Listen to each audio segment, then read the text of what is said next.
Canada just shocked the United States with a tariff surprise so unexpected, so precisely timed, and so economically consequential that Trump went live to rant about it before his own trade team had finished reading the Canadian government's press release. Not a scheduled press conference, not a prepared statement. Live, unscripted, visibly furious, standing in front of cameras at Mar-a-Lago with the specific energy of a man who had just been told something he did not expect to hear and had decided that the appropriate response was immediate public fury rather than private strategic deliberation. Canada's tariff surprise was not a retaliation. That is the first thing you need to understand, and the thing that makes this moment categorically different from every prior Canadian response in 7 months of confrontation. It was not a counter to something the administration had just done. It was a proactive, preemptive, strategically timed economic action that Canada initiated on its own timeline, against its own chosen targets, for its own stated strategic purposes, without waiting for an American provocation to justify it. Canada moved first, deliberately, publicly, and with a level of economic precision that tells you the analysis behind this surprise had been running for months before the moment arrived to deploy it. What is unfolding right now represents a fundamental shift in the strategic character of this confrontation. For 7 months, the pattern has been consistent. America acts, Canada reacts. America escalates, Canada counters. The rhythm has been American initiative and Canadian response, with Canada's responses consistently faster, more legally grounded, and more economically damaging to American interests than the administration anticipated. But today, Canada broke that rhythm entirely. Canada did not wait to respond. Canada moved. And the fact that Trump went live to rant about it before his team had processed the full scope of what Canada had done tells you exactly how much the rhythm breaking matters and how completely unprepared the administration was for the shift. Hit that subscribe button right now and smash that like button, because this is the moment the confrontation entered its most consequential and most unpredictable phase, and you need to understand why today is different from every day that came before it. So what exactly happened? On May 19th, 2026, at 7 a.m. Eastern, before Washington's trading day had opened and before the White House morning briefing had concluded, the Canadian government released a comprehensive tariff package through the Canada Gazette, Canada's official government publication, that had apparently been prepared, legally reviewed, and signed without any leak to American diplomatic or intelligence channels. The package was titled the Canadian Economic Sovereignty Consolidation Tariffs, and it covered 47 categories of American goods ranging from industrial machinery to consumer electronics to pharmaceutical ingredients to financial services, imposing new duties ranging from 15% to 45%, depending on the category, effective immediately upon publication. The word immediately is the shock element. Not in 96 hours, not in 7 days, not after a consultation period or a diplomatic notification window. Immediately. The moment the Canada Gazette published the package at 7 a.m., the tariffs were legally in force. American exporters shipping goods to Canada woke up to a different tariff environment than the one they had operated in when they went to sleep the night before. No warning, no adjustment period, no opportunity for the administration to preemptively threaten counter consequences that might deter the action before it landed. This is not just another political controversy. Canada has 47 new tariff categories active as of 7 o'clock this morning. The pharmaceutical ingredient category alone affects the supply chains of American drug manufacturers who export active pharmaceutical ingredients to Canadian processors and who had built those supply chains on the assumption of stable bilateral trading conditions. The industrial machinery category affects American equipment exporters who supply Canadian manufacturing operations across the automotive, aerospace, and resource extraction sectors. The financial services category, which imposes new transaction levies on cross-border financial service provision by American institutions, is the first time Canada has extended its tariff response into the financial services domain, and it represents an escalation into territory that American banks and insurance companies operating in Canada had specifically hoped would remain untouched. And believe me, when Trump goes live to rant about something before his own team has finished reading the document that caused the rant, you know that the element of surprise has done exactly what Canada designed it to do. Here's the full picture of what had been building to this moment. The decision to shift from reactive to proactive tariff strategy was not impulsive. According to reporting from the Financial Times and the Globe and Mail, the strategic rationale for a preemptive tariff action had been under development inside the Department of Finance Canada and the Privy Council office since early April, driven by a specific analytical conclusion that Canada's response team had reached after reviewing 7 months of confrontation data. The conclusion was this: the reactive pattern, however effective, had one structural limitation. It always gave the administration the first mover advantage in setting the terms of each escalation cycle. The administration chose the product, chose the timing, chose the justification, and chose the political framing. Canada then responded with precision and speed, but always within a frame that the administration had established. Shifting to a proactive posture meant Canada chose the product, chose the timing, chose the justification, and chose the political framing. It meant the administration was responding to Canada's frame rather than Canada responding to America's. The 47 category selection was itself a months-long analytical process. Sources familiar with the selection criteria described a methodology that assessed each potential tariff category against 4 specific criteria.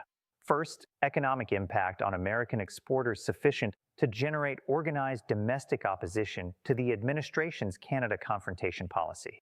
Second, legal defensibility under USMCA and WTO frameworks, with preference given to categories where Canada could invoke existing treaty provisions rather than relying on general retaliatory authority.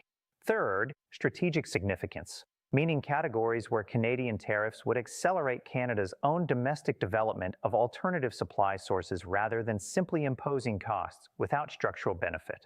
And fourth, political geography, meaning categories where the American industries affected were concentrated in states and districts whose congressional representatives had the committee positions and the political relationships to translate industry pressure into administration policy pressure most effectively. The pharmaceutical ingredient category met all 4 criteria simultaneously. American pharmaceutical ingredient exporters to Canada are concentrated in New Jersey, Pennsylvania, and Illinois, states with significant Senate representation on the Finance and Health Committees. The financial services category met 3 of the 4 criteria and was included specifically to signal that Canada's tariff capacity had not been exhausted by 7 months of confrontation and that domains previously considered off-limits were now within scope. The industrial machinery category met all 4 criteria and was included because its supply chain disruption effects would be felt by Canadian manufacturers quickly enough to test whether Canada's domestic political support held even when Canadian industry bore direct costs from a Canadian-initiated action rather than from American provocation. Smash that like button right now because understanding the 4 criteria methodology behind the 47 category selection tells you everything about how sophisticated Canada's economic confrontation strategy has become over 7 months of continuous escalation. And here is where it really gets serious. At 7 a.m. on May 19th, the Canada Gazette published the package. At 7:04 a.m., American financial market terminals registered the publication and began distributing alerts to traders, analysts, and corporate legal teams. By 7:15 a.m., pharmaceutical company stocks were moving. By 7:22 a.m., American banking stocks with significant Canadian operations had registered the financial services tariff and were adjusting. By 7:30 a.m., the White House had been notified, and at 7:47 a.m., 47 minutes after the Canada Gazette publication, Donald Trump walked in front of cameras at Mar-a-Lago and began ranting. He had not been briefed on the full scope of the package. That much was immediately apparent from the specific things he said and the specific things he got wrong about what Canada had actually announced. He described the package as covering 10 categories when it covered 47. He claimed the financial services tariff applied only to banking when it applied to insurance, investment management, and securities services as well. He described the immediate implementation as illegal when the Canada Gazette publication mechanism is a fully established and legally unimpeachable instrument of Canadian regulatory authority that has been used to implement trade measures for over 100 years. He was furious. He was specific in his fury. And he was specifically wrong about several of the details he was furious about. which meant that every financial analyst, every trade lawyer, every corporate government affairs director, and every allied government official who watched the live rant was watching a president respond to incomplete information with maximum emotional energy and minimum strategic composure. The markets registered both signals simultaneously, the Canadian tariff package and the live rant, and they priced both within the hour. Drop a comment right now with your honest reaction to a president ranting live about a policy document he had not fully read. I read every single one. What happened in the 2 hours after Trump's live rant was, by the assessment of every market analyst and diplomatic observer tracking the story, the clearest single demonstration of the credibility gap between Ottawa and Washington that the entire 7-month confrontation had produced. The Canadian dollar strengthened 0.9% in the first 90 minutes of American trading, its largest single session gain since the confrontation began. American pharmaceutical stocks fell between 2% and 4%, depending on their Canadian revenue exposure. American financial services companies with significant Canadian operations fell between 1.5% and 3%. The S&P 500 shed 67 points in the first hour, not because the tariffs were catastrophically large, but because the combination of Canada's strategic surprise and Trump's demonstrably underinformed live response told markets something specific and alarming about the state of American trade policy management. Meanwhile, in Ottawa, Carney held a press conference at 9 a.m. that was everything Trump's 7:47 a.m. rant was not. Prepared, specific, legally grounded, delivered with complete command of the details of the package, its legal basis, its strategic rationale, and its relationship to the 7-month confrontation. Carney did not raise his voice. He did not respond to Trump's specific factual errors point by point, which would have dignified them as worthy of detailed rebuttal. He simply described the Canadian action on its own terms, in its own language, for its own stated reasons, and left the contrast between his command of the facts and Trump's live rant to speak for itself. It spoke loudly. The contrast was noted in every financial newsroom, every allied government press office, and every trade law firm in every capital that monitors this confrontation, which is every capital that matters. Subscribe immediately if you have not yet, because the international reaction to the credibility contrast between the Canadian press conference and the American live rant is the dimension of this story that reaches furthest into the future of how allied governments relate to Washington and Ottawa respectively. The historical parallel that applies most precisely to Canada's decision to shift from reactive to proactive tariff strategy is the 1973 OPEC oil embargo's effect on American energy policy, not in its specific content, but in its structural lesson. The embargo shocked the United States not because it was economically catastrophic in absolute terms, but because it demonstrated that a supplier America had treated as a dependent partner had the strategic capacity and the political will to act proactively rather than reactively. The shock was the discovery that the assumed power relationship was not what America believed it to be. The policy consequence was decades of American energy independence investment driven by the recognition that dependency on any single supplier created strategic vulnerability that proactive action by that supplier could exploit at any moment of the supplier's choosing. Canada's proactive tariff package delivers the same structural lesson about the assumed power relationship in the bilateral trade confrontation. America has been the actor and Canada has been the reactor. Canada has now demonstrated that it can choose to be the actor, and the discovery that Canada has the strategic capacity and the political will to move first on its own timeline, against its own chosen targets, without waiting for American provocation, changes the strategic calculation of the entire confrontation in ways that a simple retaliatory tariff, however well targeted, cannot. Douglas Irwin, professor of economics at Dartmouth College and one of America's most respected trade historians, told Bloomberg Television on the morning of May 19th that Canada's shift to proactive tariff action is historically significant because it signals that Canada has concluded the defensive posture of reactive retaliation is no longer sufficient to achieve its strategic objective of compelling the administration to engage through treaty mechanisms. He noted that proactive trade action by a smaller economy against a larger one is historically associated with a stage of trade confrontations where the smaller economy has built sufficient alternative market relationships, sufficient legal documentation, and sufficient domestic political consensus to absorb the costs of escalation and impose costs on the larger economy that the larger economy's own domestic constituencies find politically unacceptable. Every one of those conditions, Irwin noted, has been met by Canada over the course of this 7-month confrontation. Don't go anywhere, because what happened inside the administration in the hours after Trump's live rant, and who said what to whom about the state of American trade strategy toward Canada, is the most explosive internal detail in this entire story. Sources familiar with internal administration discussions on the morning of May 19th described a White House managing a crisis that had two distinct and incompatible dimensions simultaneously. The external dimension was the tariff package itself, 47 categories, immediate implementation, pharmaceutical ingredients, financial services, industrial machinery, all of it requiring specific legal and economic response analysis that the trade team had not had time to complete before the president went live. The internal dimension was the live rant itself, which had created a public record of a presidential response to incomplete information that the administration's own economic advisors, congressional allies, and corporate relationships were now navigating around rather than building on. 3 Republican senators with significant pharmaceutical industry exposure in their states contacted White House staff before 10 a.m. with a message that sources described as direct and specific.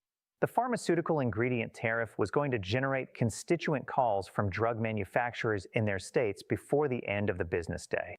Those calls were going to ask questions about the administration's Canada strategy that the senators needed credible answers to before their offices opened at 9 a.m. The administration did not have those answers ready. The senators were told that a briefing would be scheduled. The briefing was not immediately scheduled. This puts the administration in a position that is structurally more difficult than any prior episode of the confrontation has created for a specific reason. The live rant, delivered before the full scope of the Canadian package had been processed, has created a public record of the presidential response that constrains the subsequent policy response.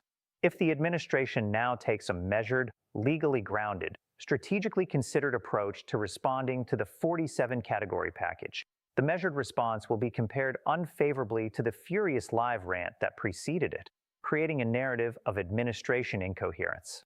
If the administration escalates in keeping with the fury of the live rant, it does so without having completed the strategic analysis of what escalation would actually cost and whether that cost is consistent with any coherent policy objective.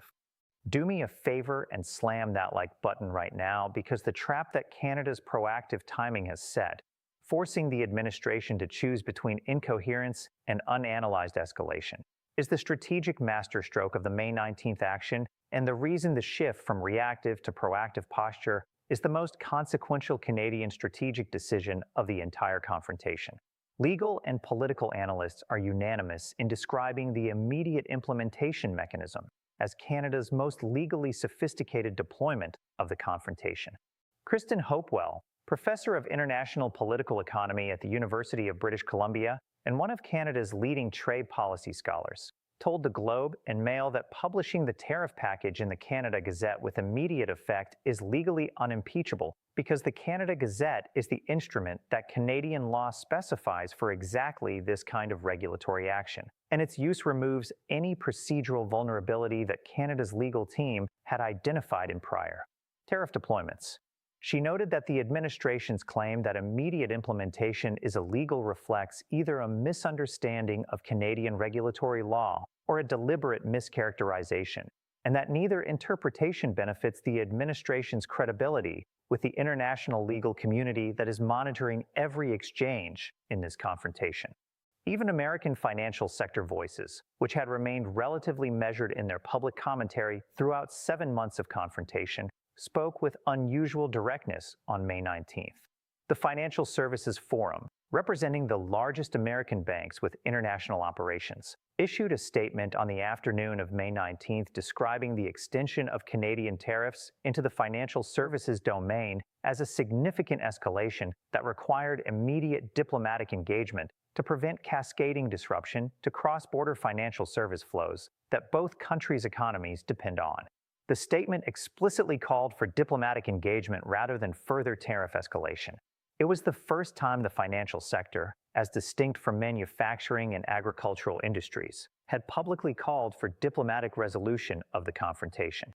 So let us break down what Canada's shift to proactive tariff strategy means across three specific dimensions that define where this confrontation goes from here. The first dimension is strategic initiative. Canada now holds the initiative. It has demonstrated that it can act on its own timeline, against its own chosen targets, without waiting for American provocation. That demonstration means the administration must now factor into every decision it makes about Canada policy the possibility that Canada may move proactively before the administration has executed whatever it is planning. Strategic uncertainty of this kind changes the decision-making environment fundamentally. It is significantly harder to plan a coercive strategy against an opponent who may preempt your next move than against an opponent who waits to respond to your moves before making its own. The second dimension is domestic American political breadth. The 47-category package has activated American domestic opposition in the pharmaceutical sector, the financial services sector, and the industrial machinery sector simultaneously, adding three major new industry constituencies to the auto, energy, agricultural, and technology constituencies that prior episodes had already organized against the administration's Canada confrontation strategy. The cumulative domestic American political opposition to this confrontation is now broader, better organized, and more financially significant than at any prior point in 7 months. The third dimension is the credibility contrast.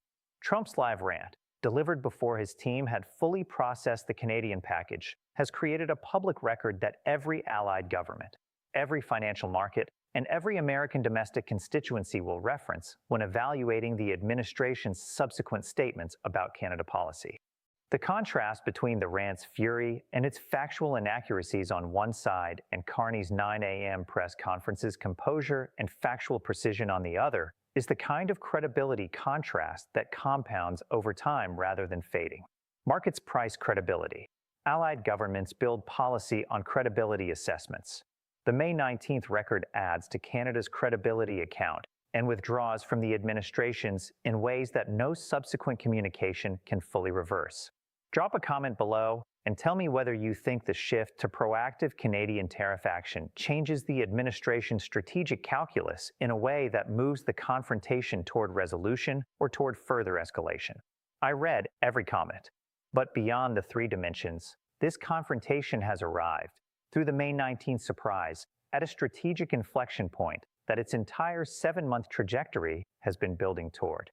The point at which the accumulated costs on the American side, the organized domestic opposition, the credibility deficit, the legal exposure in multiple international forums, the allied coordination against American unilateral action, and now the loss of the first-mover advantage that had been the administration's one consistent structural asset throughout the confrontation, have converged into a situation where the political cost of continuing is measurably higher than the political cost of engaging through the treaty mechanisms that Canada has been consistently calling for since the very first retaliatory tariff was issued 9 minutes after the very first threat was posted. Canada did not create this inflection point today. It has been constructing it since February. May 19th is the day it became visible enough that the administration's own allies, its own industry partners, its own congressional supporters, and its own financial sector are simultaneously telling it the same thing in terms that are increasingly difficult to dismiss as foreign interference, Canadian manipulation, or globalist opposition. Here's where things stand right now. The 47-category Canadian tariff package is in effect immediately and legally. American pharmaceutical, financial services, and industrial machinery stocks are lower. 3 Republican senators with pharmaceutical industry exposure contacted the White House before 10 a.m. The Financial Services Forum has called for diplomatic engagement. Trump's live rant has created a public record of incomplete information delivered with maximum fury. Carney's 9 a.m. press conference has created a public record of complete information delivered with maximum composure. Markets have priced the contrast. Allied governments have noted it. And Canada's domestic political support remains above 70%, even as Canada has now borne the domestic political test of initiating rather than responding to tariff escalation.